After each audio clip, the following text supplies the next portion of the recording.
Most of us are familiar with the Karmelo Anthony case. Today, I'll go over the 7-page arrest report, its inconsistencies and biased behaviors of the responding officers on scene, delayed witness interviews, and illegal violations which point to officer incompetence. First, let's discuss the responding officer's behavior.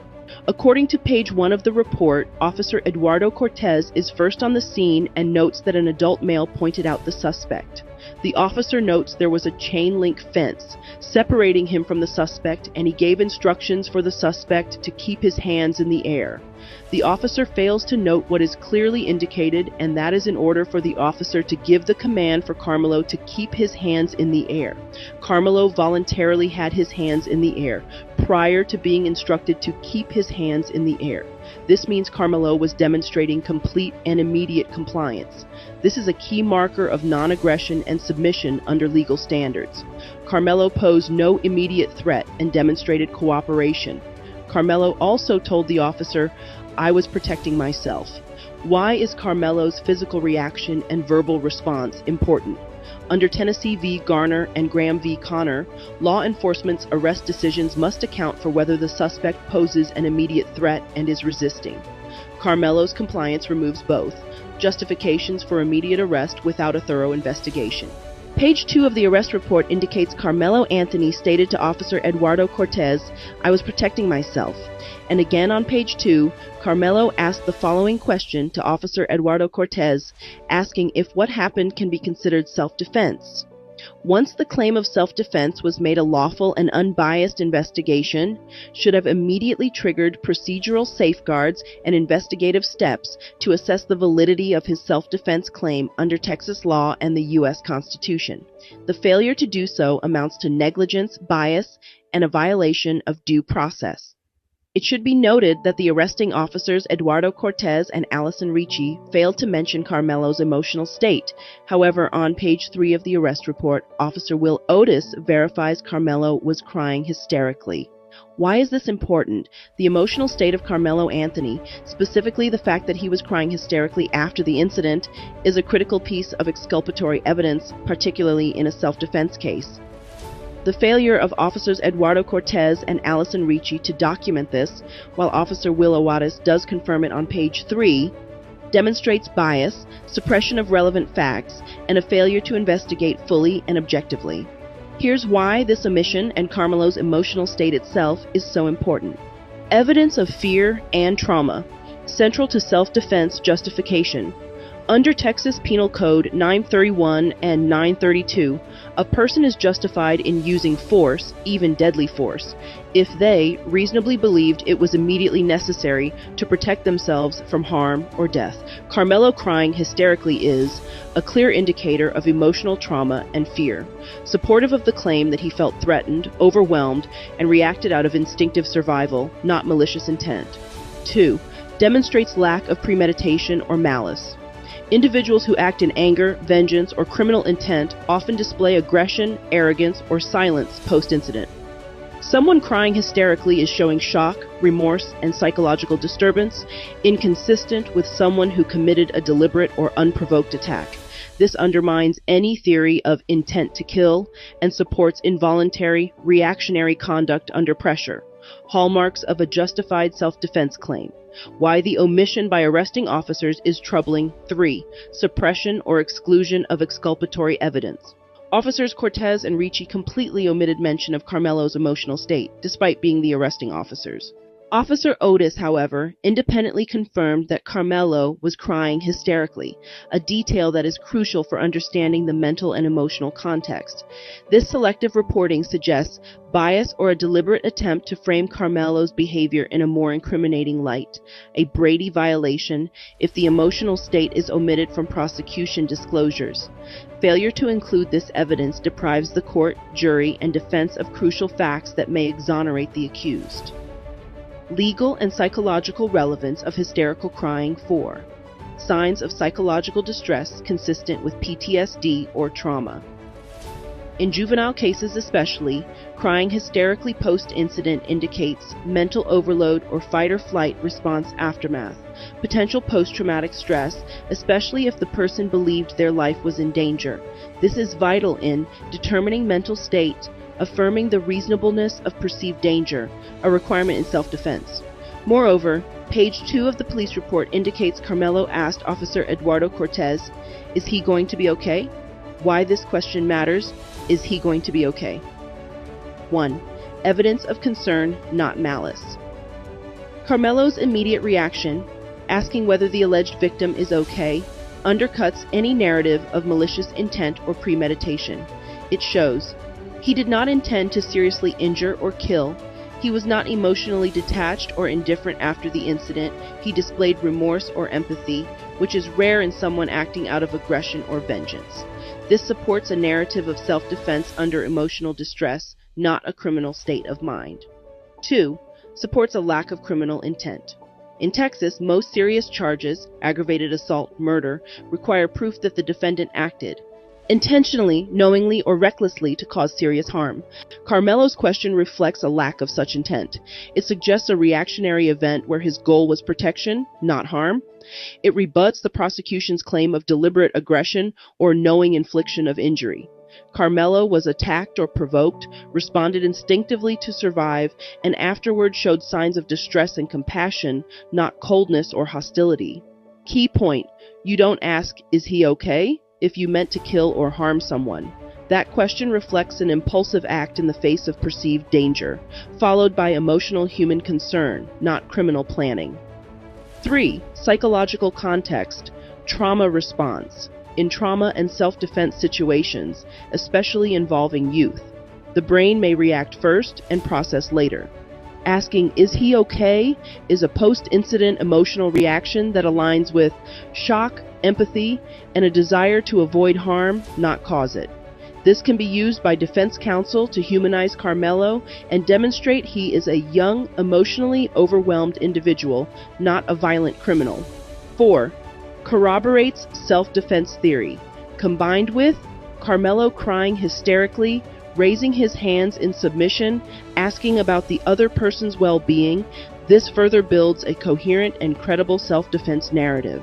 Furthermore, page 4 of the arrest report indicates Officer Alvin Fisher relocated both Hunter and another witness to the locker room and attempted to ask them both what happened, stating he could not get anything out of Hunter, causing him to interview the other witness.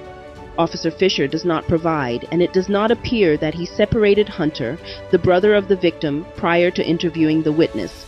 Here's what should have happened. First, Karmelo's statement should have immediately prompted officers to evaluate who initiated the conflict. Was Karmelo surrounded or outnumbered? Was deadly force proportionate under the circumstances? Secondly, instead of anchoring guilt based on racial profiling or assumption, the officer should have conducted separate and neutral interviews with all eyewitnesses, especially those nearest to the incident. Asked open-ended questions like, "Who did you see start the altercation? Did anyone appear to be defending themselves? Did anyone try to walk away?" Any school surveillance, bystander video, or body cam footage should have been pulled immediately, reviewed for context, number of individuals approaching Karmelo, tone of confrontation, attempts to walk away, preserved as crucial evidence.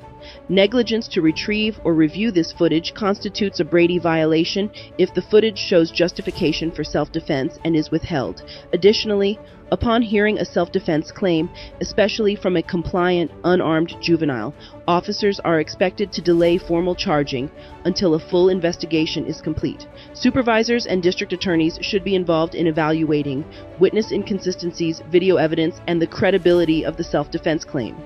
Failure to do so reflects premature charging based on bias or external pressure. What actually occurred? 1. Officer Eduardo Cortez immediately detained Karmelo. 2. Karmelo's statement, "I was protecting myself," was ignored, with no investigation into the self-defense allegation. 3. Officers did not obtain a necessary interview from the brother of the alleged victim, allowing him to go home, change clothes, give a media interview, and finally providing a statement to law enforcement. 4. Officer Alvin Fisher failed to interview witnesses separately. 5. Arresting someone without considering exonerating facts or alternate theories of the case is a fundamental due process violation. Officer Mike Crawford's actions on page 5 of the arrest report, especially his coordination of key aspects of the investigation while his body-worn camera BWC was off, represent a major procedural and constitutional failure that severely impacts the integrity of the case against Karmelo Anthony. Here's an in-depth breakdown of how this affects the case. Key actions taken by Officer Crawford without body cam. Allegedly collected names and contact info of bystanders, witnesses, assumed monitoring responsibility of a key witness to the event, directed Officer Wetzel to begin the crime scene log, coordinated with SRO, School Resource Officer, CID, Criminal Investigations Division, CSI, Crime Scene Investigators, PIO, Public Information Officer. Yet none of this was captured on video, despite body camera policies requiring it. Why this is a serious problem. 1. Violation of departmental body camera policy.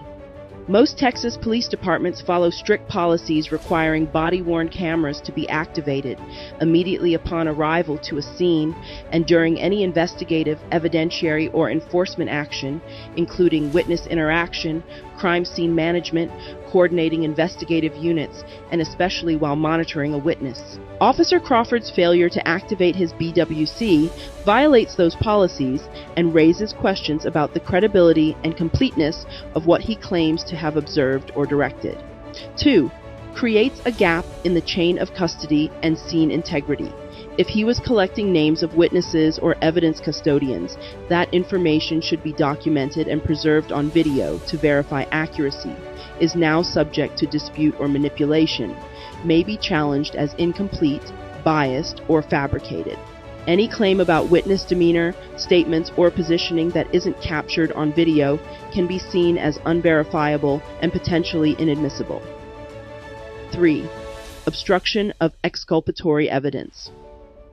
Witnesses present at the scene could have offered observations showing Karmelo was defending himself, that he was outnumbered or provoked, or that he tried to retreat or avoid the confrontation.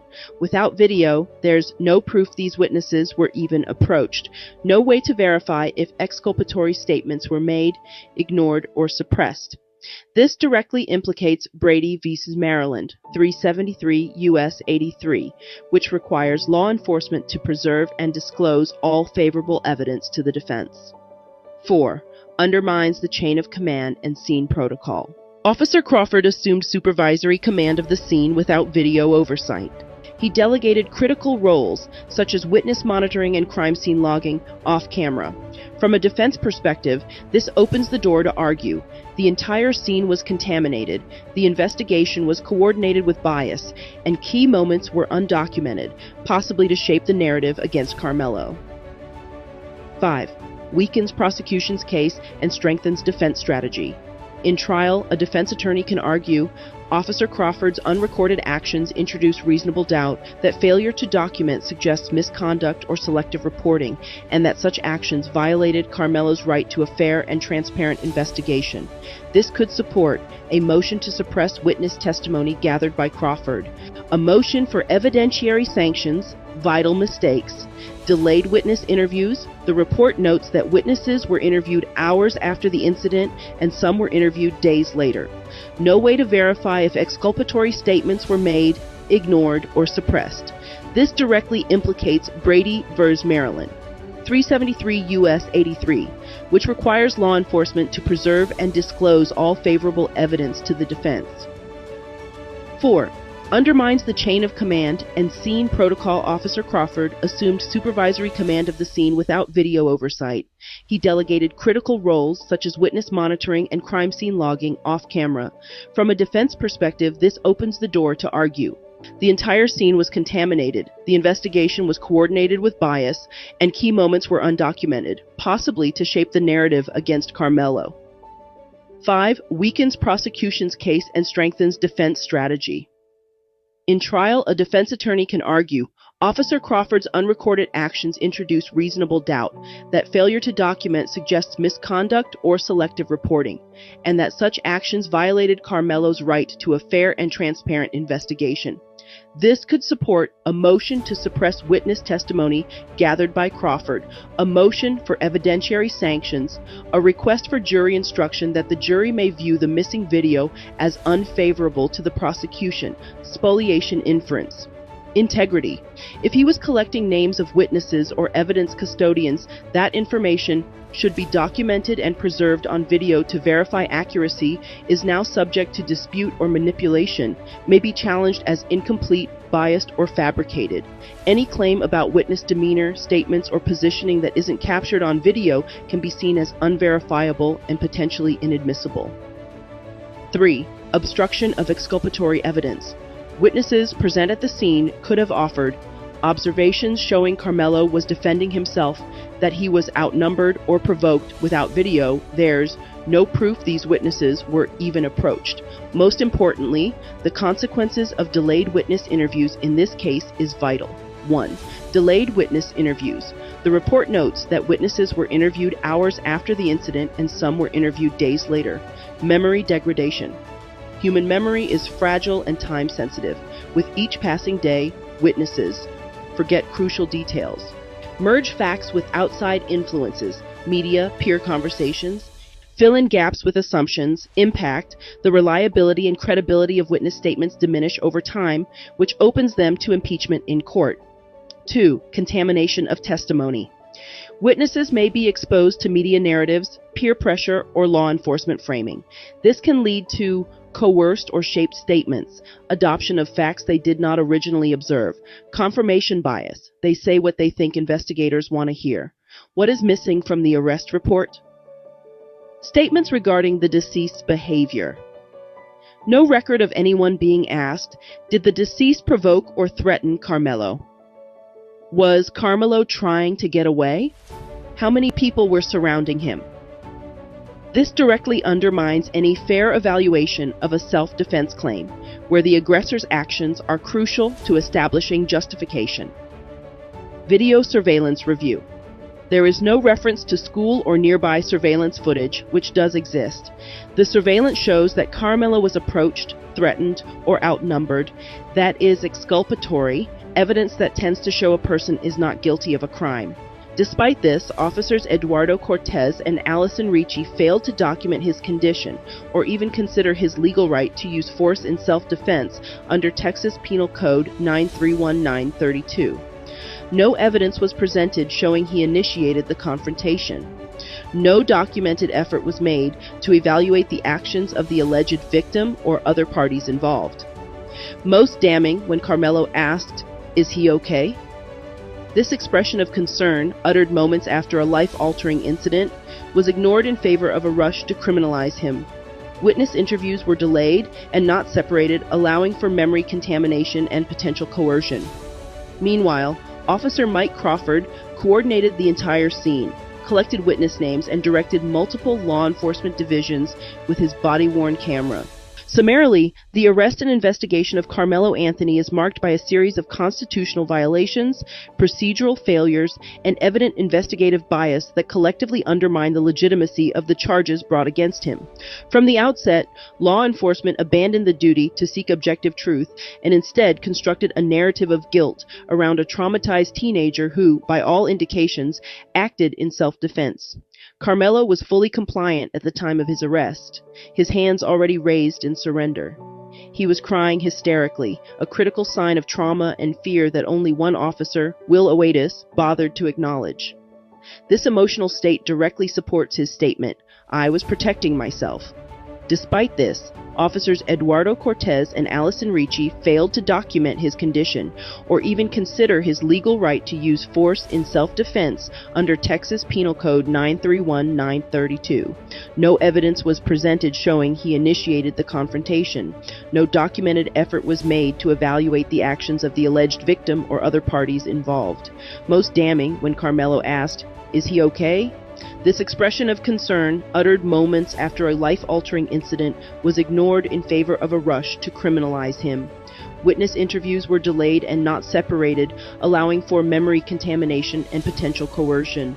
Meanwhile, Officer Mike Crawford coordinated the entire scene, collected witness names, and directed multiple law enforcement divisions with his body-worn camera turned off, a clear violation of policy and a serious blow to the credibility of any unrecorded interactions. These failures are not minor oversights. They are systemic violations of Karmelo's rights to due process under the 14th Amendment, protection against unreasonable seizure under the 4th Amendment, and a fair and impartial investigation free from racial profiling and investigative suppression. This case is not about justice. It is about scapegoating a black teen who cried out for help and was met with silence, suppression, and institutional betrayal. The prosecution of Karmelo Anthony rests not on evidence, but on omission. It is legally indefensible and morally reprehensible. At minimum, the charges should be dismissed, and at maximum, this case warrants a civil rights investigation, disciplinary review of involved officers, and a re-examination of law enforcement practices in Frisco, Texas.